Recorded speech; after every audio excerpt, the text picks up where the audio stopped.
Hey YouTube, how's it going? This is Adam here with Retro Repairs, and today I got another repair video for you.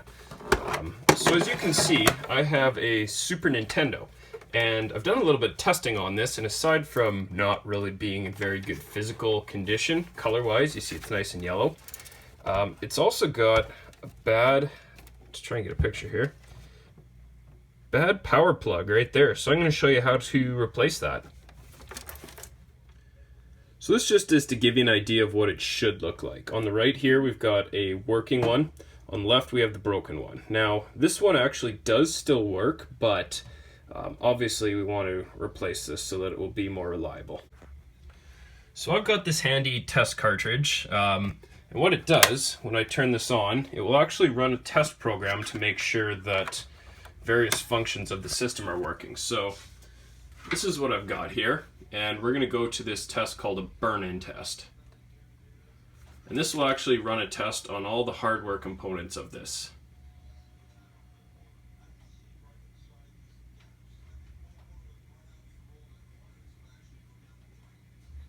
So those are all passes, and then it runs a couple different tests of the various CPU modes. But I'm content seeing that, so I'm just going to focus on this power plug and see if I can't find some better looking shell parts to replace that with. So this Super Nintendo has quite a few screws in it, so I'm going to show you how to disassemble it pretty quickly. In order to take the case screws off, you need this special security bit which has some ridges on the outside of it, and that grips into these security screws, and I'll show you what they look like when they're out here. If you're wondering why the tape's there, there were some rubber feet on this particular one, and I guess they melted or something, so they're super sticky and grab onto this towel that I'm working on. So I just wanted to cover them up so that it didn't keep sticking.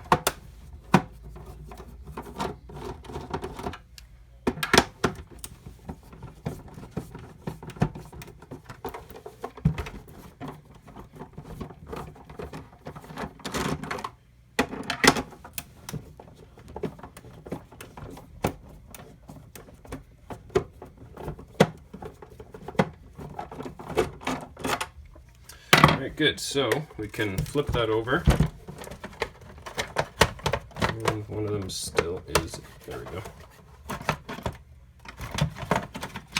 And that top will come just right up like that. So we can put that off to the side now. And then we just got to get to work on removing all the components. So there's a whole bunch of screws everywhere, so just get to work taking them out. I like to use a little metal dish to keep my screws in one place, so that way it's easy to make sure that you're not missing any screw holes. So we're going to take all these out. I'm going to skip that and show you the next step. Alright, so all the screws have been removed. Some of the earlier models of the Super Nintendo have this sound card on it here, and it will actually say, it's kind of difficult to read on this one, but SHVC sound. So you can lift that straight up and it will reveal another screw that's right there. If your model doesn't have that, then obviously you don't have to remove it. So from there we can lift this clean up out of the case, and here we have the board.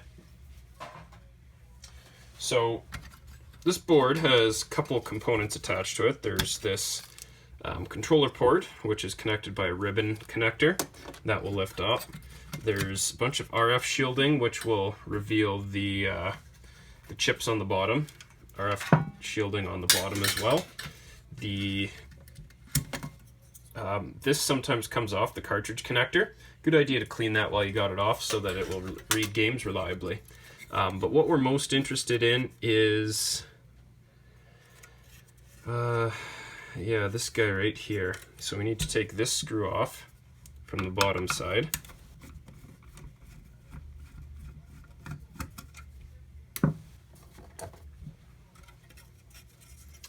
And that should be it, I think. Yep. So the power plug is connected by 2 points right here. These will have to be desoldered, and we're going to do the same thing on a donor board. So I do have a board that I'm getting no graphics out of, but I mean, the charging port is still good. So we're going to steal the charging port off of that and try and just put it in place here. So desoldering does not have to be hard or intimidating. It's pretty simple, actually. Helps if you have the right tools and the right stuff. So what I like to do first and foremost, put a little bit of flux on there. Then I actually add additional solder to the points I want to desolder. So in this case, what I'm desoldering is these 2 points here in the top corner. So we'll get clean off my tip and heat these up, add some more solder.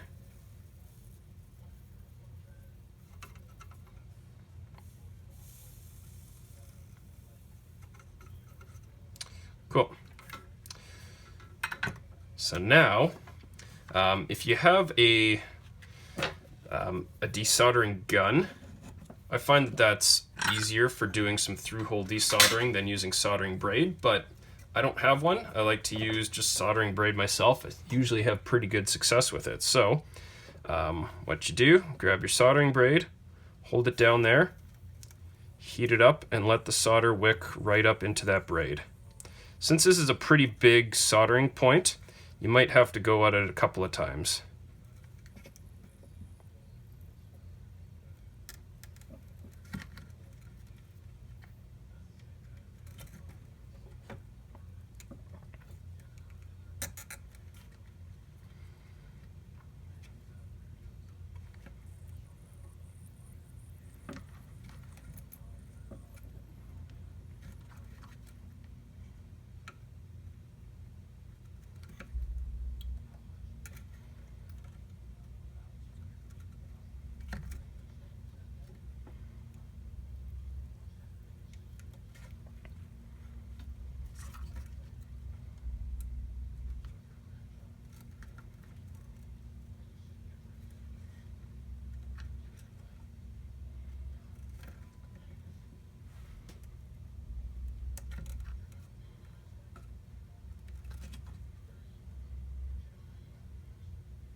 Sometimes it can also be helpful, just go at it from the other side as well. That helps just to make sure that you're getting up any solder that might be kind of hiding right there.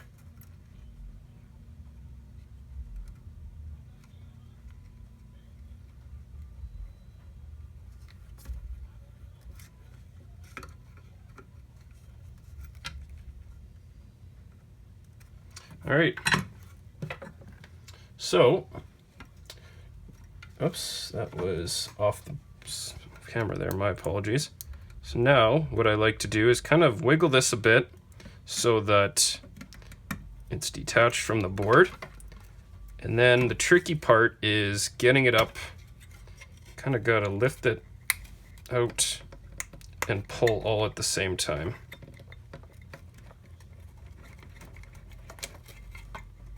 There we go. So we've lifted that clean off.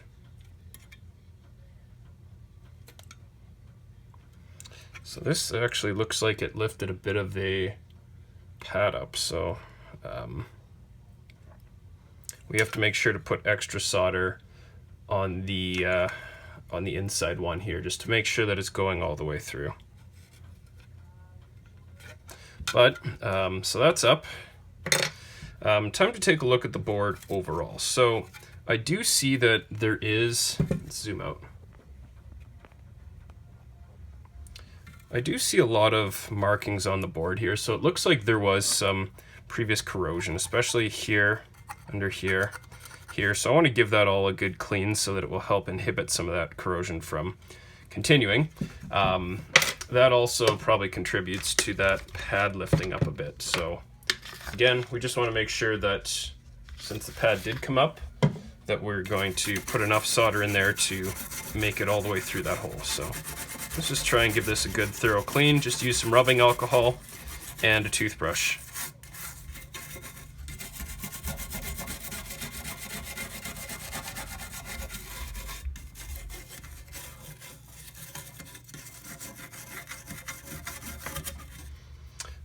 Also doesn't hurt to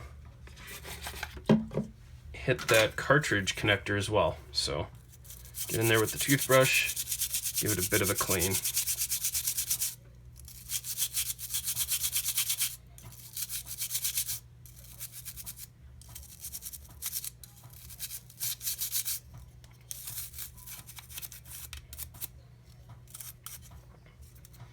All right, so now I got to harvest a part off a dead board. So now we're going to remove the power jack from a donor board that I have here. You can also buy these jacks by themselves. I found a supplier that actually sells these called console5.com. I think they cost about $7 or $8. So you could also go that route if you don't have a donor board. So once again, just going to reflow what's already here, add some additional solder.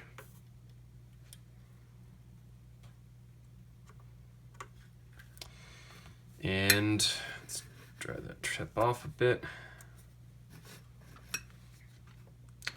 Now grab my soldering wick. Actually going to turn this board around here. There you go, should still see that. So this should be focused enough. I think you'll be able to see how the solder will actually wick right into this wick here. So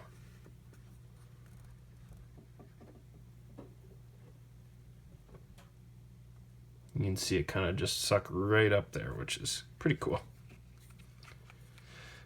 Just one thing to be careful of is you don't want to hold this too close to the solder wick. It does absorb heat very well, so you could burn yourself.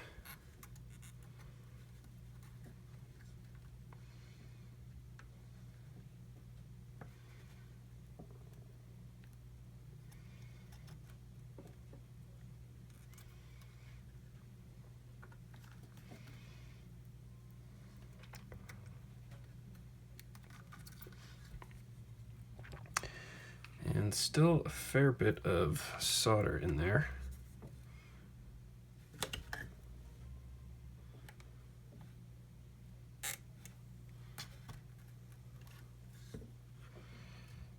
Might do it.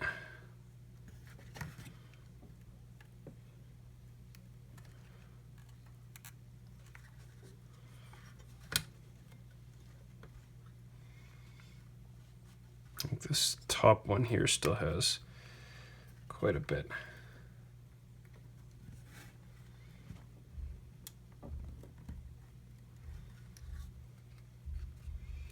That might do it.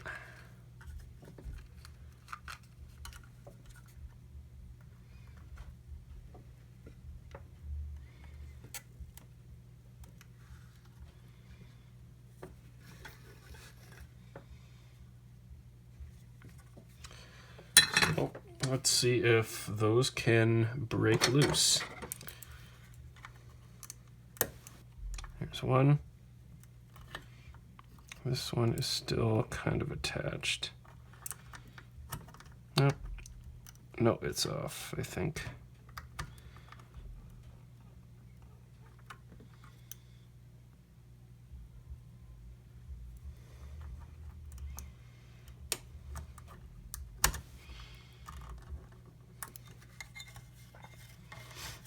So I should be able to wiggle this a bit. If it gives me too much resistance, yeah, that's good.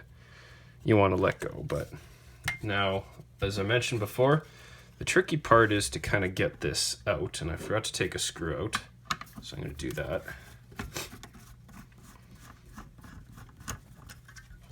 But it's tricky because the RF modulator sits on top of this plastic bit, but you have to pull it down and then slide it out. So kind of pull down just like that, and then slide out. There we have it. So that's that part there. I'm going to clean up these legs, but otherwise this part's good to go.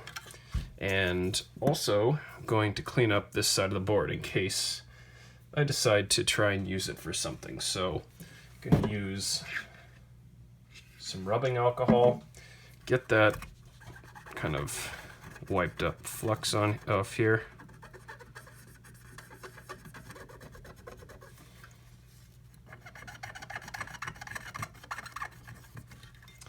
And same thing on the other side. Oops. And there you go. So this again was my parts board, so I'm gonna put that to the side and start reinstalling the charging port, or sorry, power port onto the other board. So this is the original board that I was working on, and I do need to clean the location that I'm going to solder to. So again, grab some more alcohol and get this flux, just try and get as much of it up as you can. We're going to put down new flux when we go to solder back.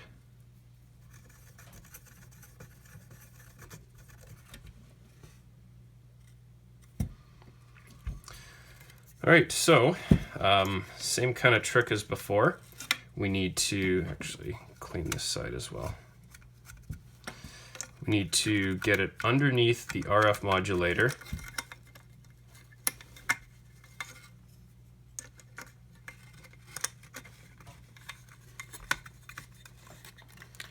And then pull it up, slide it down the board here.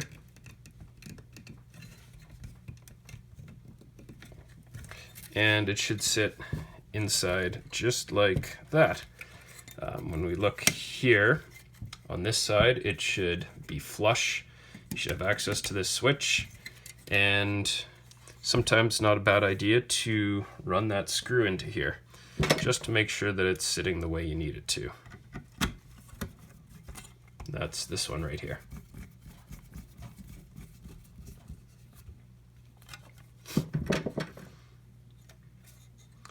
Alright, so as we mentioned earlier, this pad, it looks like it came off a little bit here when we pulled it out, so there's not much to solder to.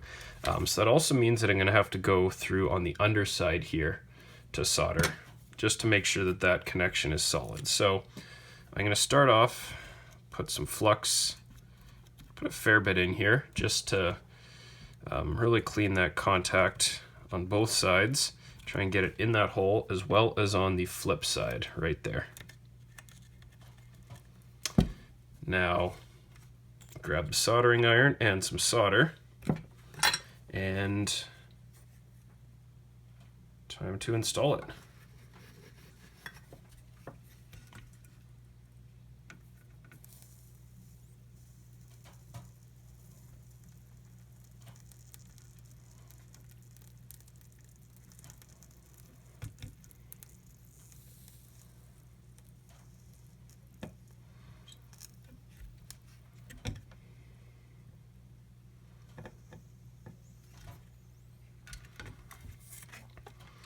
Now flip it over here. So you can see I got actually a fair bit of solder down on this side already, so I'm just going to heat this up so it can spread out and really connect onto that pad.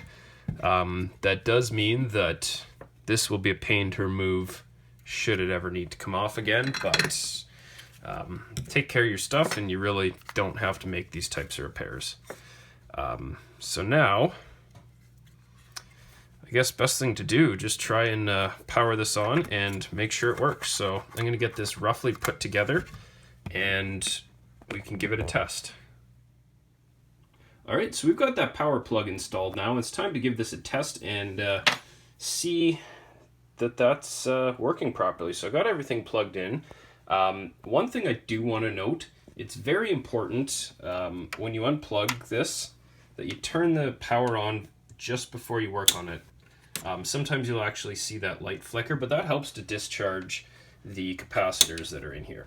I think I didn't do that at one point here, and I wound up blowing the fuse, which is down here. So I had to replace that fuse, and I'm actually going to illustrate that in a second video here as well. But let's turn this on and reinforce that this works properly. So here we have the support, or the burn-in test, and let's run it, test all the hardware.